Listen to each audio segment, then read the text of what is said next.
It's also fun at the museum. Also, they'll show us around the museum. That's it. This is Auntie. Say hello. Boop, boop, boop, boop. And this is AUDRI. Boop, boop, boop, boop. And this is Mountain. Boop. Wow. We'll go there later. Yeah. We just may wait patiently for a million I'll give you also one of these for like a scavenger hunt afterwards, right? So I just follow Tracy till your guide. Hello, Tracy. Come on, hello. Have you ever been to our site before? No. First time. First time, okay, welcome. Have you ever been learned about maple syrup or the maple harvest at another facility or other place? No. No? So you're new? Okay.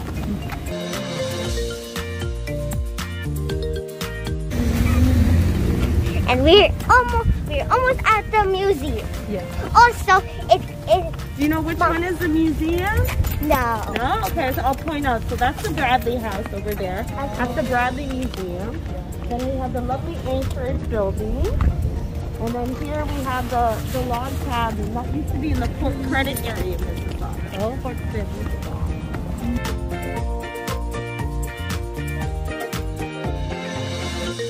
Did you just start opening the museum again? The museum again. We started in the summertime and then we were locked down. Yeah. And then we have virtual events and Facebook Lives online. But this is the first major like outside event since I guess.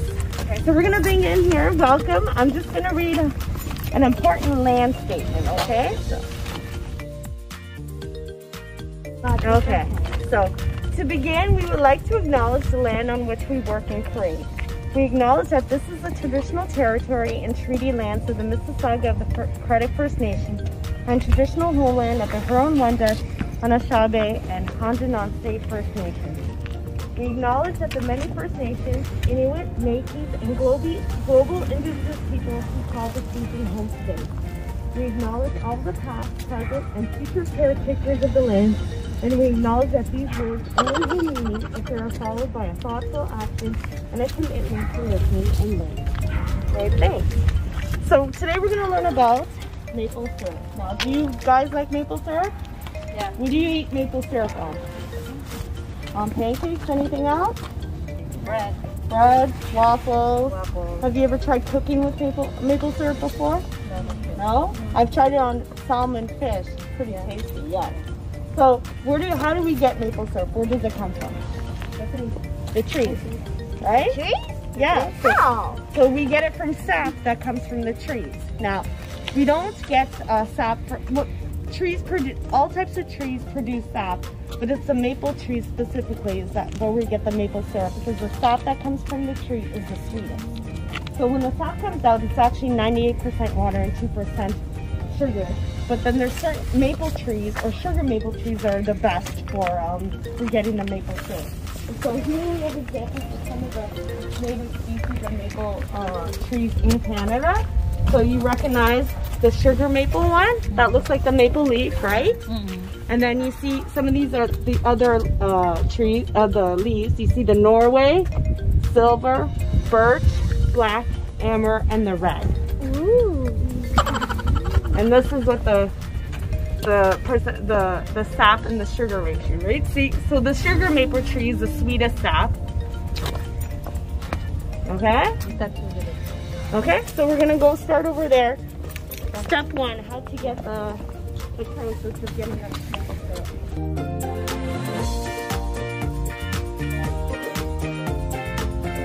So we know we have to tap which trees we have to tap.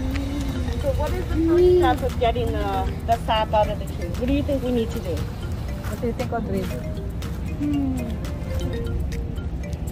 What do you think? We have to figure out which tree we can tap, okay? Or so you can't just go be tapping every single maple tree that you see. You have to make sure that the tree is big enough and old enough that you can poke holes into it, okay? So usually trees that are about 25 years old are mature enough to be tapped.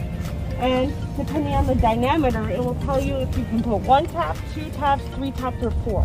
The most taps the tree can have is 4. So you see over here, we use this instrument. You know what this instrument is called? It's called a caliper.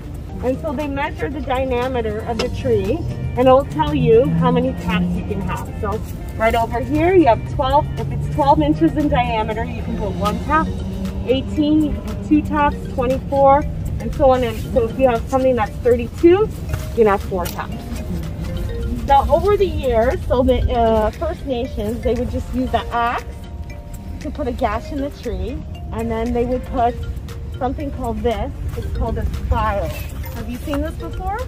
Okay, I want you to remember this name, spile. S-P-I-L-E. It rhymes with smile. Remember that because there's going to be a little test at the end, okay? This is what they use. So they poke a hole, put it in, and that's how they collect the sap. So that's the first type of spiles they use. And then over the years, it will get you get metal spiles, plastic ones, and then you see the small little spile over here. I'm going to show you this example right behind there that you can see in a bag. So the first, they would use axe, and then later on they use an auger. Do you know what an auger is? I don't have a picture of it. It's something like this, but it's like a T shape. It has a wooden handle, and you just turn it around. And then later on they would use a bit and blade. Now, do you think you're gonna have to put a long hole in it or a little short hole? What do you think? A short hole. Yeah, that's right. Because the average length is, you don't want to make a hole that's larger than your thumb, because if you poke a hole that's too big, it's gonna hurt the tree and it's gonna make easy to get sick and die. And then next year you won't be able to tap the tree. Okay? So any questions about this station here? We tap the tree, put a spile in. Now we're gonna see how the sap comes out of the tree. Okay? Okay. Let's watch this step here. It's a little bit punchy. So if you buy it in the stores, you realize it's quite expensive, right? Yeah. And the reason why it's expensive is because the season to collect sap for maple syrup is very short. It's only happened in the spring. And it takes a lot of work to harvest it and a lot of time to boil it down to syrup, okay? So here we have examples of the containers they use. So this is, have you seen something like this before? A birch bark container, and this is what the indigenous peoples would have used to collect the sap, okay?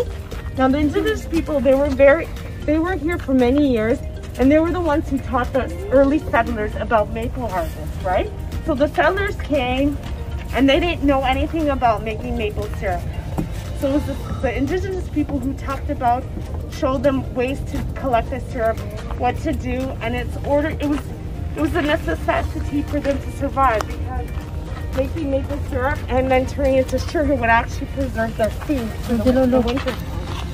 So here's an example. So that's the sap. Don't put your finger in, but if you want to taste it, you can actually put your finger and take it. Okay, so you're welcome to, but not in the bucket. Not in the bucket, just like this. And see if you can, what it tastes like. So that's maple syrup, right? That's the sap. The sap, yeah. Water. Does it taste a little bit sweet? No. No? Angela, don't touch. I'm an expert of tasting. Okay, so you see examples. We have the birch bark container, we have the metal container, we have the plastic one. So you see the plastic spile. And then over here we have examples of this is an easier way. So instead of having buckets in each one, you can actually have these 2 beans. And this is a lot faster, right? Yeah. And the reason why it's blue, it protects it from the sun so it doesn't evaporate. And in the springtime, you know, there's still sometimes snow in the ground, so you can actually see it. So the springtime is the perfect time to harvest the sap for syrup. And then, because that's when the sap is the sweetest. And over here, I'll show you, there's a little a device made of the farm try to measure how much sugar content, right? And so this, it tells you it has like, it's a bricks method of measurement, and it says there's like 3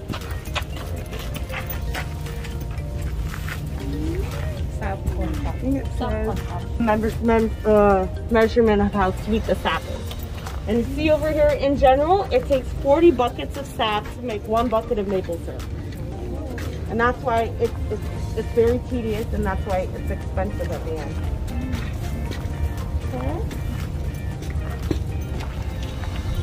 Any questions? No. No?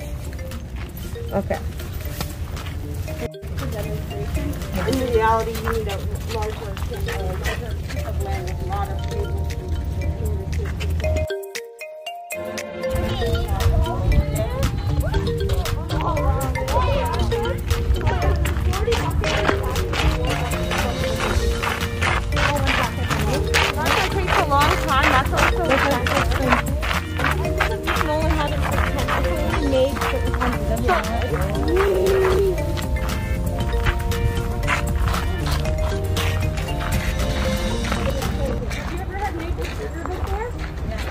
And that's important because it would help preserve their food. Yeah.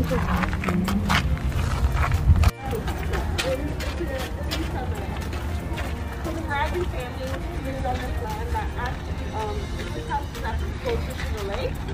And then in the 1930s, opened in 1960s. It's outdoor ready? Oh, yeah. Have the sap. We collected the sap. This is how they turn it into fire. Okay. So this is an example of a sugar cane. Okay. So like I said, it's a long process to have the syrup, the sap turned into syrup. So it was a huge community event for both the indigenous and for the early settlers, because they needed people to collect the buckets, get the firewood, make sure the fire was going, because they had to make sure the fire was going all the time. This example here is what the indigenous community used to protect it. This is like a to protect them from the elements. Because it's not like they put the fire and turn off at the end of the night and then the next day. It's continuously going for weeks. Oh, so for weeks? For weeks, yeah. Because it took a long time, right? Yeah. In general, if you had a cauldron like this, it would take about 3 to 4 hours to turn the sap into syrup. So I'll see. You see the color? Yeah. That's the sap. And then eventually when it boils down, it gets darker, right? Okay. Oh. See? And then? There you go. And then if you boil that further down, it will start to crystallize, and that's how you get the maple syrup. Oh. So this is an example of the early settlers. Right over here, you see this bucket over here? So the indigenous communities didn't have access to cauldrons. So how do you think they would boil their sap into syrup if they didn't have iron pots? With the wood? The wood. But if I put the wood in the fire, it's going to burn, right? Yeah. So they have different ways to do it. So one of the ways is if it got really cold and it starts to freeze, they can take the blocks of ice out and take it out. Okay. Another way they would take the hot, you see the hot stones? Yeah. The stones in the fire, and then they would move the stone in there, and then the steam would eventually boil the water out. And that's eventually will turn it into syrup. Okay? And then, have you seen something like this before? The yolks and buckets? Do you know who is responsible for this? Who do you think was responsible for collecting all the sap, all the buckets of sap, and bringing it over? Yeah. It was the children. Yeah? There was a whole family up here. Everyone took their part, okay? So imagine, you want to try this out? See how heavy it is? Okay. It's heavy? This is without water. Oh, yeah. So it's called a yoke. Oh. See? Oh, okay, so imagine, so not just like this is a small area. Imagine a huge, long distance to go to each tree. Oh, it's so heavy. Yeah, and that's not even full. Yeah. Try, Daniel. You try. What? Every member of the family has a part. Every member of the family has a part. It's a whole family community. So if you had neighbors, you know, why not work together? Have one big cauldron. Everyone just their cars to have the syrup in. So you mean this is the actual site before the old days? Old days, yeah. And so it's an example of what the settlers would have done, and then you just would have done, right? Since they're community practice, cultural practice that still survives today. And so, you know, when you get maple syrup, you know the different, sometimes you do a dark syrup, the different varieties. That's just if it's boiled down a little bit more. Oh, so depending on the...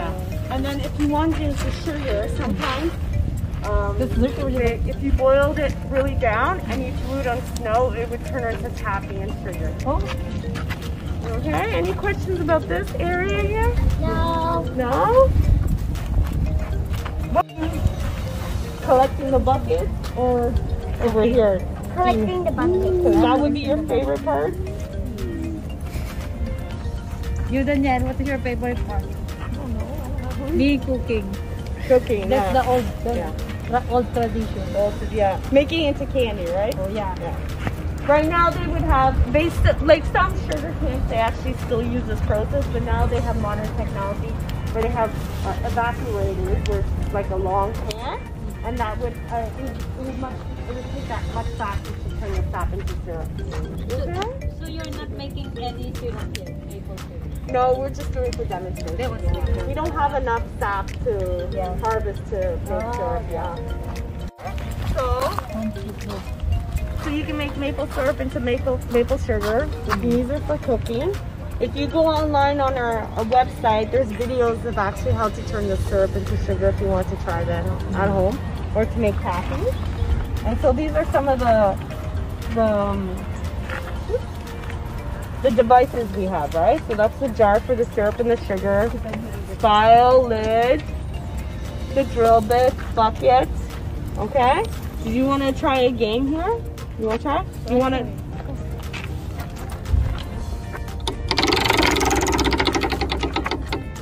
Number 4. Oh, what season do we tap trees? What season of the Spring. Spring, that's right, yeah. Did you want to give it a try?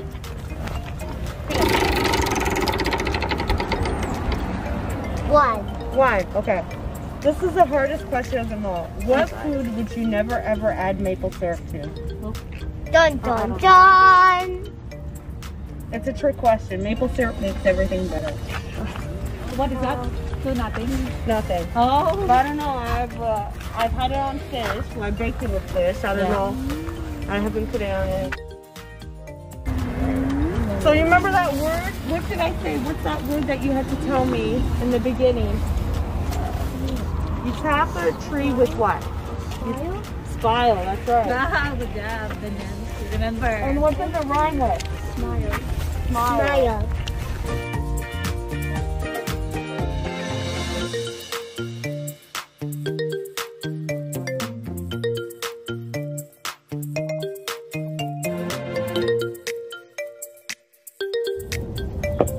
Thank you for watching, guys. So like, click, and subscribe.